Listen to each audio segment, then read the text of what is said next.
Hey everybody, welcome back to day 4 of the 12 Days of Christmas Watercolor Challenge. Can't believe we are already on day 4. Today we are going to be painting a vintage Santa mug, which are becoming so popular in stores. I feel like they're recreating these vintage Santas in these mugs, and they're just adorable. So I thought that would be a really fun one to make, just festive, fun, hot cocoa type of painting, but just not your typical mug. So I thought it'd be a great way to incorporate Santa. I've never done a Santa before, so very excited. And this will be kind of like a peachy skin tone, but we can talk about skin tones quick, that if you wanted to create a different type of skin tone for your Santa, you totally can do that. So I'll be using more lighter colors. Skin tones are tricky, and we won't even go into great detail on how to do skin tones within today's tutorial. But if you want to create like a lighter peachy skin tone, what I like to do is mix up orange, and then we'll mix up a little bit of yellow ochre. Now we got to make it more neutral, so we'll bring in some of our burnt umber. And that's already getting us a lot closer to a more peachy skin tone color. Now there will be some more neutral pieces to that, and that's where we'll grab some of that Payne's Gray and mix it with that mixture we were just working in. And then to even just get a nice lighter, like where the highlights are, just using more water. And I know that's hard to see because it's kind of glistening in that light, but that's kind of the range there, as well as some reds on like the rosy cheek area. So anytime you're creating some of that peachy skin tone color, using the oranges, reds, and then the browns, as well as a little Payne's Gray. Now, if you wanted to make a warmer or darker skin, you'll use more of the burnt umber with the Payne's Gray, and then also adding warmth to that with a little bit of red.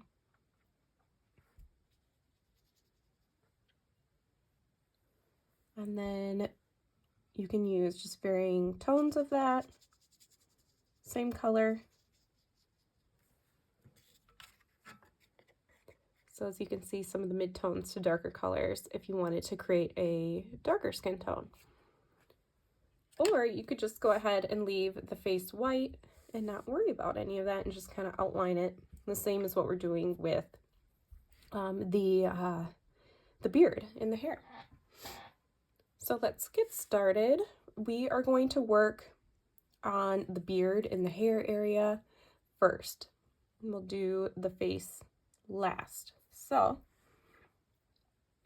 if you remember back to our gingerbread, I'm going to use mostly Payne's Gray to show the shadows.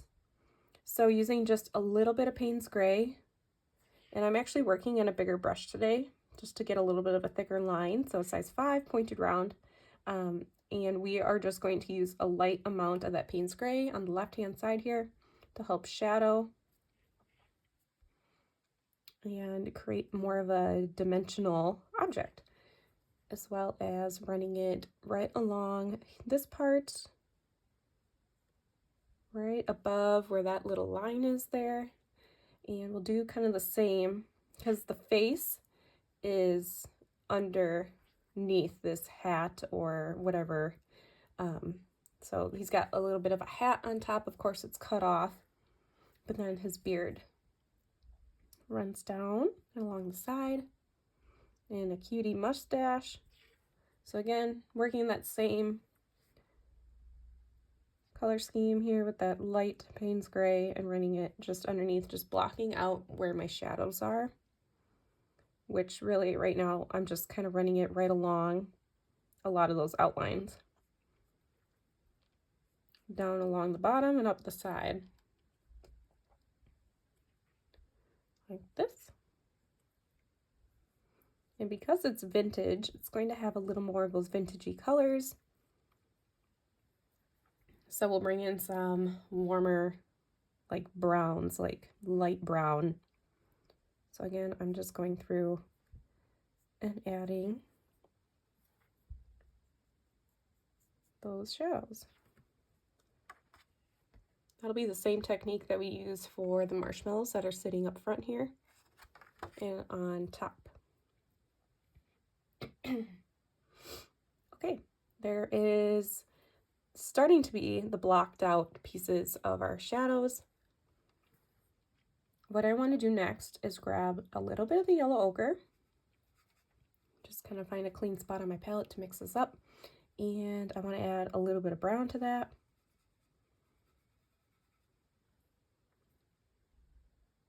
And maybe just a little bit of our Payne's Gray. It's kind of tricky because we don't want it to be green. Oops. But also just something that looks a little dirty in a way. So I think this, like the green, or not the green, the yellow, the brown, and then a little bit of the Payne's Gray is going to make kind of a nice little color to put in our shadows. So very light amount, kind of the same thing. This is where we'll start to use the very tip of our brush, and we're going to show little like groove marks in the Santa, so kind of along the side, and this is going to show little hair groove marks, and it's just going to help emphasize where some of those deepest cut in areas are.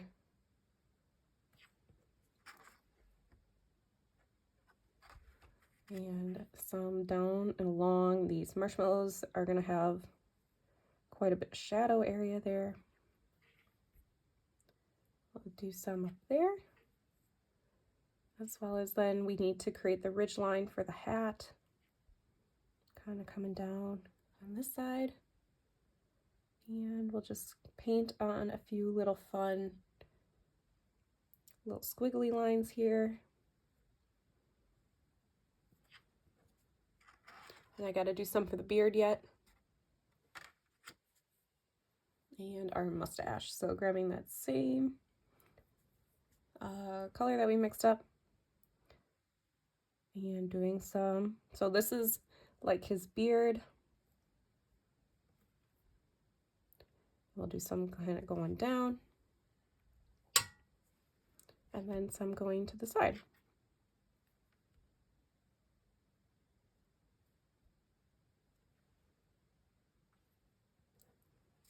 Let's see if you can kind of see. Looks darker on screen here than it is within my painting, so hopefully it's coming across that you don't need a whole lot of paint. We're going to do the same thing up here on his mustache. And again, this is not like a realistic looking Santa. It's meant to be like a ceramic mug. Just want to bring some of that shadowed color up top here too.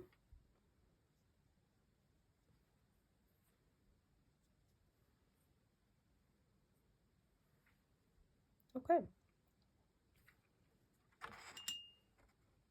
So I know that looks maybe a little clunky now. If you need to lighten yours, just grab water,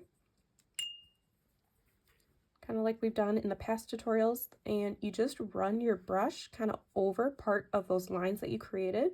It's going to help really lighten and smooth them out, especially depending on the type of watercolor paper you're working with. This 100% cotton is really great because it does have the ability to rework it even after the paint's pretty dry.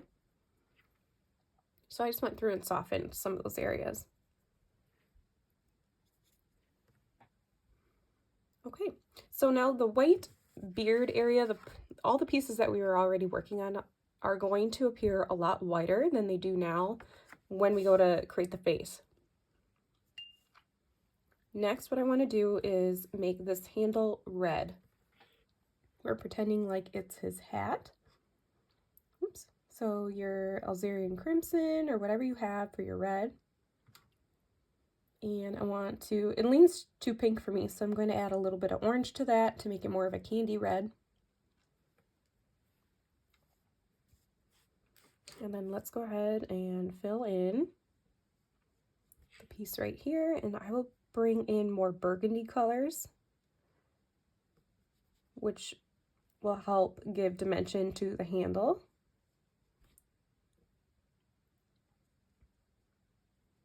So bringing it all the way up here.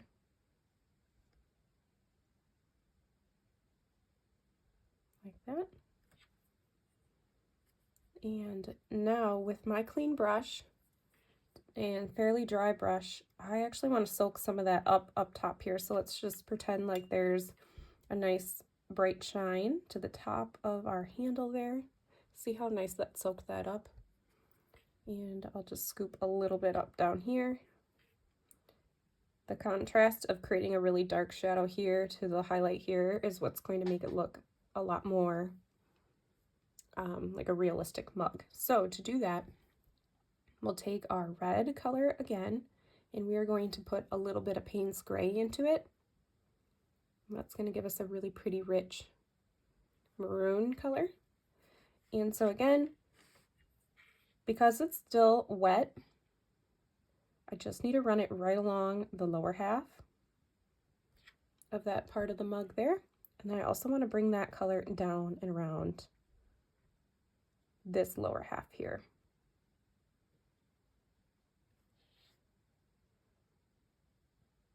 And the way that we'll create a darker red, again, is by adding it in again. Once it layers or dries, we'll add another layer.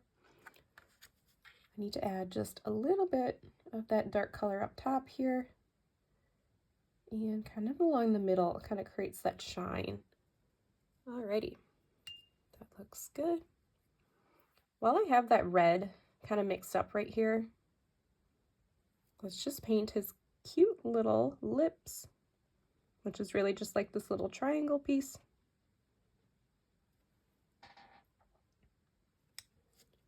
So now you can kind of start to see the mug come together. And depending on if you have still too much paint over here, I kind of almost feel like mine is a little heavy. I can still scoop up some of that color. So with my fairly dry brush, I'll just scoop some of that up there. And I think that really helps. Okay. The other thing that is going to have that red is up here in the candy cane. So here, let's grab that red as well. And we're just going to paint on those stripes of our candy cane. So go ahead, drop those in to those blocks of color. I always love painting candy canes. I think they're pretty easy and fun to do. Okay, we have one more little piece there.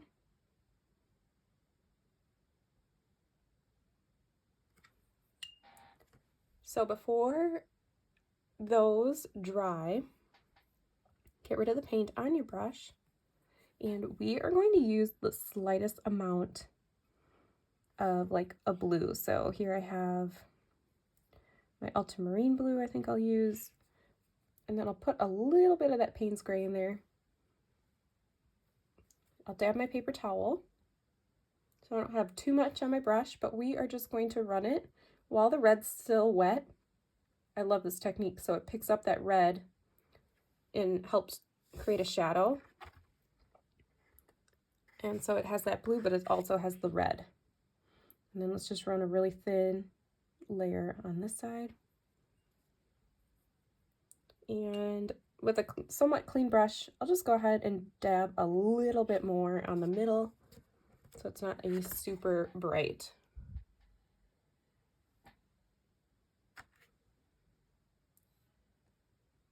Okay.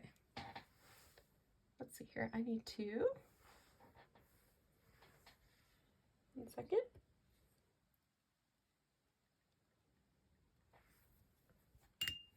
Okay.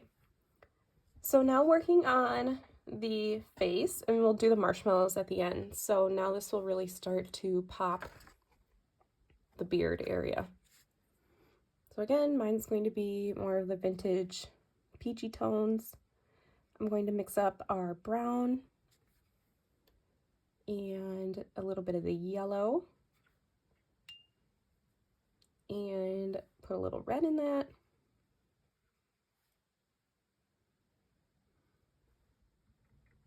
And a little bit of the Payne's Gray. And I almost got too red, so I need to create a little bit of a lighter color and mix in a little bit of that yellow. A yellow ochre. Okay, so I need barely any on my brush. So I just got it wet, dab my paper towel, and this, I will just start right underneath where like that hat is. And that still feels like too much, so I'm going to get rid of the paint on my brush and continue to bring it down. I want barely any, and I'm just going to fill in everywhere. Oops, I already started to accidentally paint over his eyebrow. So don't paint over the eyebrows if you can help it. You can always bring it back, like I said, with that paint or the bleed proof white, which I probably will try and use, but you don't have to for this one. So fill in our Santa.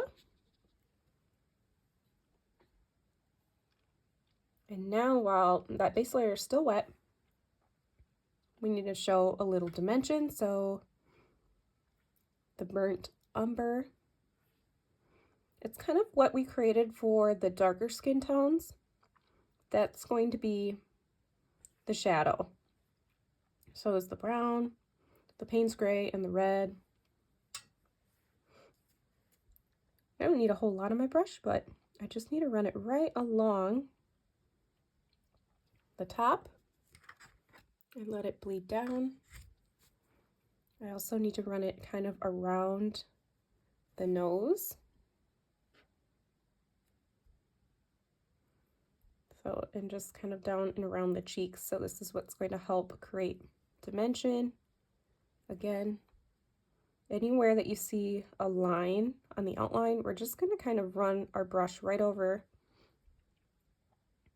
and let it blend. I need some right up top here. Okay, so I will show you this. So that's all I have so far, but you can kind of start to see, you know, some of the objects of his face, or the pieces of his face, like his nose, his cheeks, and the bridge of the nose kind of into the forehead is what is coming out towards you and hitting the light. Before this all dries, whatever you have on your palette kind of mixed up in the reds and the oranges, we need to take some of that and we need to give him some jolly warm cheeks. So we will just drop a little bit of that in there. Not a whole lot, but just something to show that he has rosy cheeks.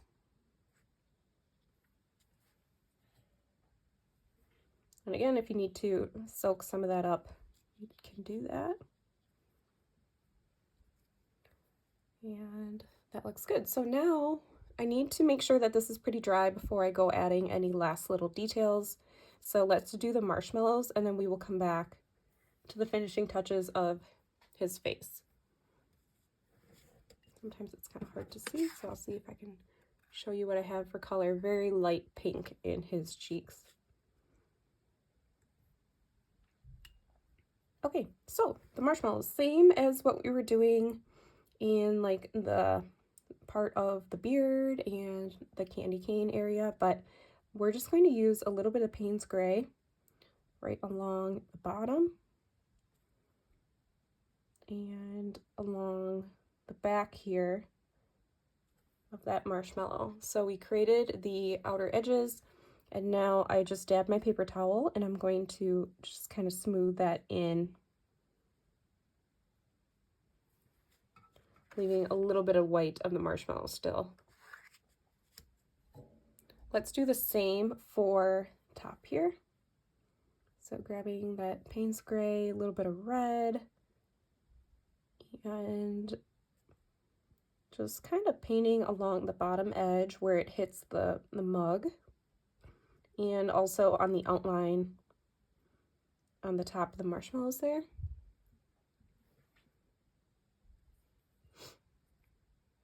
Because we will go through and add just a little bit more detail, even some brown, so like the hot chocolate, like it's creeping up into the marshmallow. Okay, so since mine is fairly dry in the eye area, I will hop down to those, and I'm switching to a smaller pointed round brush so I can have a little more control over the detail.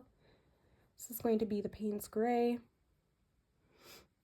You could use black, whatever dark color you really have that you want to create as your dark color. So I'll just mix the Payne's gray with some brown. And this is where we'll create the eye. So super basic.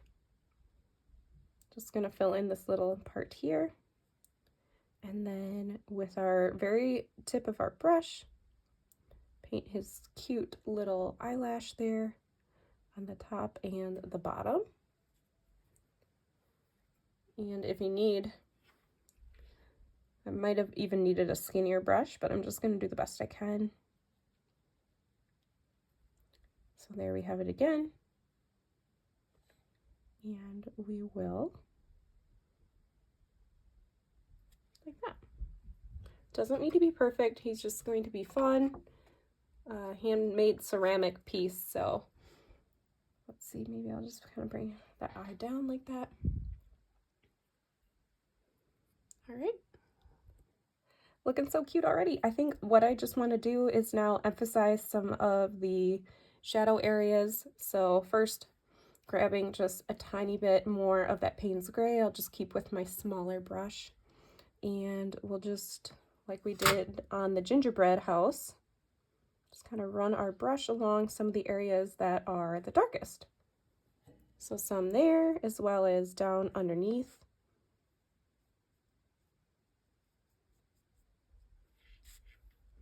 And then here on our marshmallow.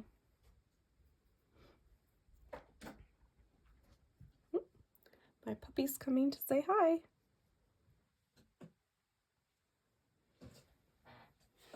Alright, so here, we'll just kind of make a little rounded area up top here. So I just wanted to emphasize my marshmallow, and you can add even a little more shadow. And we'll do some up top here, right where the mug overlays those marshmallows. Let's do some on the side of our mug here.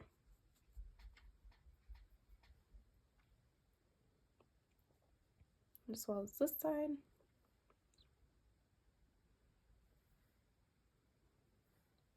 And maybe a little bit on the mouth, right underneath where that mustache is, to help emphasize that.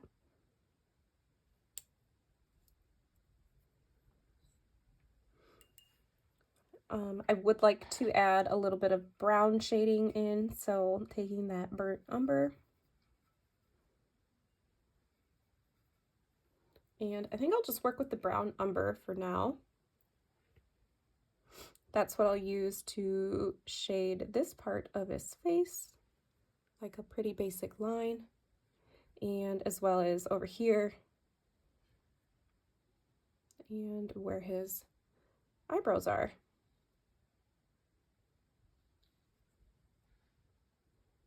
Looks like I need to do some right here.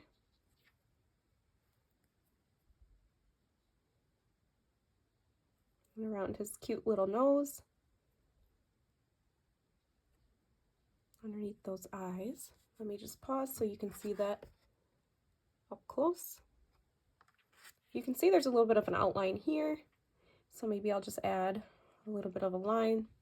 That got a little stark, so let's soften it.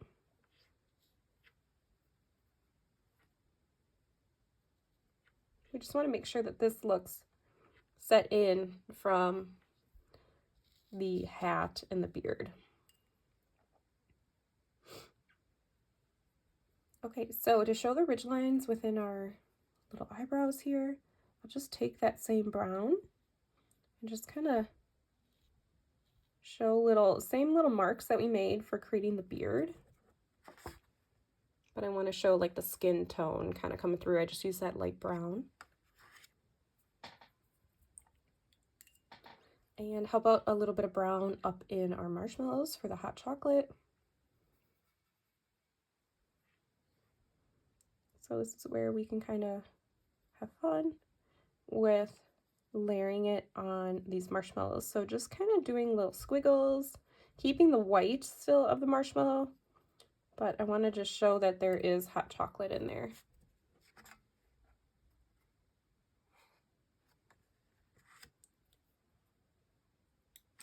Okay, last but not least is the shadow to help ground the mug to whatever it's sitting on. I think I mentioned this on day one. My favorite way to create a shadow of an object is with the Payne's Gray. So here I have a pretty light amount. We'll start where it might be the darkest and work around those marshmallows and then continue to smooth it out. And you'll even have like a little shadow kind of come out this way from the handle. So here's my really light little shadow area there, but I actually want to darken where it should be darker. So now I have a little bit more on my brush. I'm just going to drop it in right around there, wherever it's going to be the darkest, wherever the object is hitting the ground. And again, if it ever feels like it's too much, just wet your brush, dry it off on your paper towel, and you can go back through and pick and soak some of that back up. But the fun thing about watercolor is whatever happens, a lot of the times it turns out perfectly great for especially a shadow like that. This little area of the mug probably could get darkened a little bit since it is on the very bottom. So a kind of a grayish color of that blue and brown, that is what I will use to darken that part. I need to add a little more water.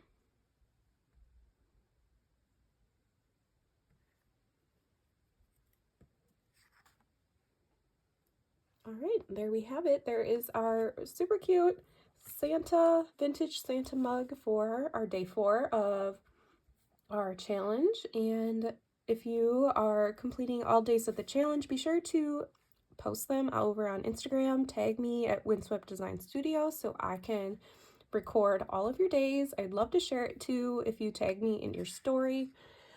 Yeah, so excited to see all of your paintings. I hope you guys have been having so much fun. I know that I've been enjoying seeing all of your paintings, and I hope it's bringing a lot of joy into your days. Thank you so much for being here, and I will see you guys all tomorrow.